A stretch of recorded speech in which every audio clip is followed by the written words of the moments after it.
জীবন বদলে যাবে। প্রথমটা হচ্ছে ইয়া জাব্বারু, জীবনে যখন অনেক কষ্ট পাবেন, কাছের মানুষ যখন আপনার হৃদয়টা ভেঙে চুরমার করে দেবে, তখন প্রতিদিন এটা পড়বেন।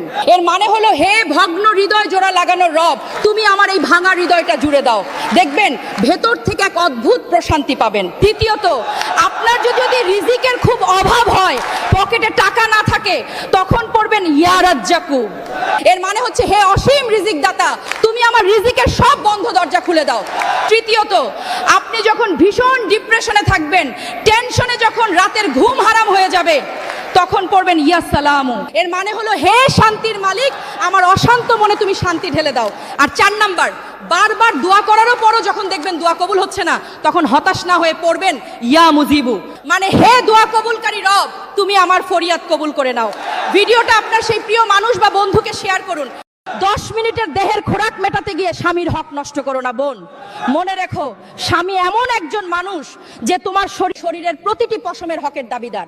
আর এই স্বামী যেদিন হাসরের মাঠে দাঁড়িয়ে তার হক তোমার কাছে ফেরত চাইবে, সেদিন তুমি আল্লাহর কাছে কোনো ছাড় পাবে না। যাদের কন্যা সন্তান আছে তারা খুবই সৌভাগ্যবান। তাদের জন্য আল্লাহ 3টি পুরস্কার ঘোষণা করেছেন। নম্বর 1, জাহান্নাম থেকে মুক্তি। নম্বর 2, জান্নাতে যাওয়ার নিশ্চয়তা। এবং নম্বর 3, জান্নাতে রাসূল সাল্লাল্লাহু আলাইহি সাল্লামের সঙ্গী হওয়ার সৌভাগ্য লাভ করা।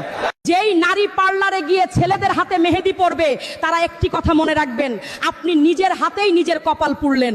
কারণ হাদিসে আছে, কোন নারীর শরীরের কোন জায়গা যদি বেগানা পুরুষের স্পর্শ লাগে, তাহলে ওই নারীর শরীরের ওই জায়গা জাহান্নামের আগুন নির্ধারণ হয়ে যাবে। স্বামীর মনে কষ্ট দেওয়া যে কত বড় পাপ, এটা যদি কোনো স্ত্রী জানতো, তাহলে কখনোই কোনো স্ত্রী তার স্বামীকে কষ্ট দিত না। বিশ্বনবী সাল্লাল্লাহু আলাইহি ওয়াসাল্লাম বলেছেন, কোন স্ত্রী যদি তার স্বামীকে কষ্ট দিয়ে স্বামীর থেকে মুখ ঘুরিয়ে অন্য পাশ হয়ে ঘুমায়, তাহলে সারা রাত ফেরেশতারা ওই স্ত্রীর উপর লানত দিতে থাকে এবং তার বিরুদ্ধে বদদোয়া করতে থাকে। পৃথিবীর মধ্যে শ্রেষ্ঠ স্ত্রী কারা জানেন? 1, যে স্ত্রী তার স্বামী রাগ করলে চুপ থাকে।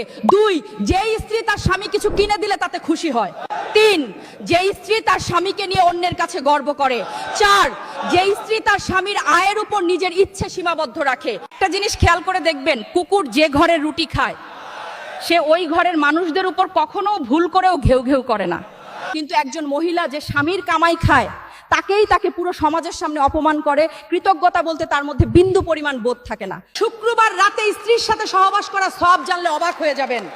যে ব্যক্তি জুমার দিন স্ত্রীর সাথে সহবাস করে, তাকে গোসলে বাধ্য করে এবং নিজেও গোসল করে ফজরের নামাজ পড়ে, আর এরপর জুম্মার নামাজের সময় হলে তাড়াতাড়ি মসজিদে পায়ে রেটে যায়, তবে সে মানুষটি 1 বছরের রোজার সমান সওয়াব পায়। সুবহানাল্লাহ।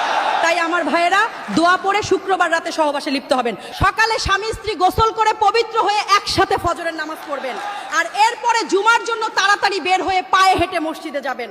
স্বামী স্ত্রীর ঝগড়ার খবর বাইরের মানুষ তো দূরের কথা, নিজেদের ঘরের মানুষদেরও জানতে দেওয়া উচিত না। কারণ ফয়সালা তো কেউ করে দিবে না, তবে স্বামী স্ত্রীর মধ্যে আরো প্যাচ লাগিয়ে দূরত্ব ও ঝগড়া সবাই আরো বাড়িয়ে দেয়। দাঁড়ান, ভিডিওটা স্ক্রল করবেন না, কারণ শয়তান চায় না আপনি এই 20 সেকেন্ডের ভিডিওটা দেখুন। কল্পনা করুন, আপনার 80 বছরের গুনাহ যদি মাত্র কয়েক সেকেন্ডে মাফ হয়ে যায়। সুযোগটা হারাবেন না। আমার সাথে মনে মনে পড়ুন, 3 বার আস্তাগফিরুল্লাহ, 3 বার সুবহানাল্লাহ এবং 3 বার প্রথম কালিমা লা ইলাহা ইল্লাল্লাহু মুহাম্মাদুর রাসূলুল্লাহ। শয়তান আপনাকে আটকাবে, কিন্তু আপনি হার মানবেন না। সওয়াব বা সাদকায়ে জারিয়ার নিয়তে ভিডিওটি এখনই শেয়ার করে দিন এবং কমেন্টে আমিন লিখুন। বিয়ের প্রথম রাত কিভাবে কাটাবে সেটা 10 বছর আগে থেকে ভেবে রেখেছো, কিন্তু কবরের প্রথম রাত কিভাবে কাটবে সেটা কি কখনো একবারও ভেবেছো? তুমি কতই না ভাগ্যবান, আরো একটি রমজান পেয়েছো। কবরের কথা মনে করে আল্লাহর পথে ফিরে এসো। বাংলাদেশের জনগণ, আপনারা শুনে রাখেন, এনসিপির জানোয়ারগুলো দেশ ও যুব সমাজ ধ্বংস করে দিচ্ছে। এই আসিফ, এই সার্জিস, এই পাটোয়ারি, এই দালালগুলো দেশ নষ্টের কারিগর। জানোয়ারগুলোরে পিটাইয়া দেশ ছাড়া করতে হবে। কি পারবেন তো? যারা বলেন মা বেশি আপন নাকি বউ বেশি আপন, তাদের কি বলি শুনেন। কোরআনে বর্ণিত আছে, মায়ের পায়ের নিচে সন্তানের জান্নাত। আর মা যেহেতু জন্ম দিয়েছে, তাই মায়ের ঋণ কখনো শোধ করা যাবে না। তাই মাকে সম্মানের সর্বোচ্চ জায়গায় রাখতে হবে। স্ত্রীকেও অবহেলা করা যাবে না, কারণ হাদিসে এটাও বর্ণিত আছে, স্ত্রীর ভালো সুপারিশ ছাড়া মায়ের পায়ের নিচে থাকা জান্নাতেও যাওয়া যাবে না। ভিডিওটি যদি ভালো লাগে শেয়ার করে পাশে থাকবেন দয়া করে। ধন্যবাদ। স্ত্রীকে নিয়ে বেশি গর্ব করবেন না, কারণ স্ত্রী এমন একজন মানুষ যার স্বার্থে আঘাত লাগলে রূপ বদলাতে 2 মিনিটও সময় লাগে না। সে আপনাকে যতই ভালোবাসা দেখাক না কেন, টাকা ছাড়া সে কখনোই আপনাকে ভালোবাসবে না।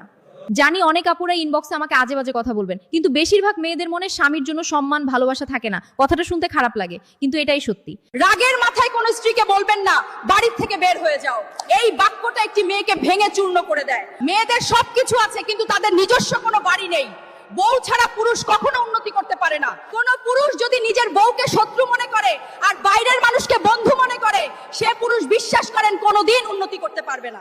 3 ধরনের মানুষ টাকা কামানোর পরও সারা জীবন গরিবেই থেকে যায়। নাম্বার 1, যারা নিজের প্রয়োজন ভুলে অন্যকে সাহায্য করে। নাম্বার 2, যারা না বলতে জানে না, সব দায়িত্ব নিজের কাঁধে তুলে নেয়। এবং নাম্বার 3, যারা ঠিক সময়ে ঠিক সিদ্ধান্ত নিতে পারে না।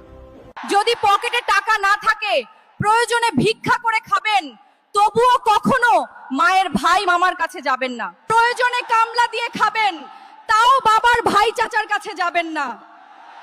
প্রয়োজনে রিক্সা চালিয়ে খাবেন, কিন্তু আত্মীয় স্বজনের কাছে যাবেন না, কারণ তারা আপনাকে সান্ত্বনার বাণী আর কটু কথা ছাড়া আর কিছুই দেবে না। সংসারের উন্নতি কেন হয় না জানেন? আর কারণগুলো জানলে আপনি অবাক হবেন নিশ্চিত। নাম্বার 1, স্ত্রী যদি সকালে ঘুম থেকে দেরিতে উঠেন। নাম্বার 2, যখন ঘরের দায়িত্ব অবহেলা দেখা যায়।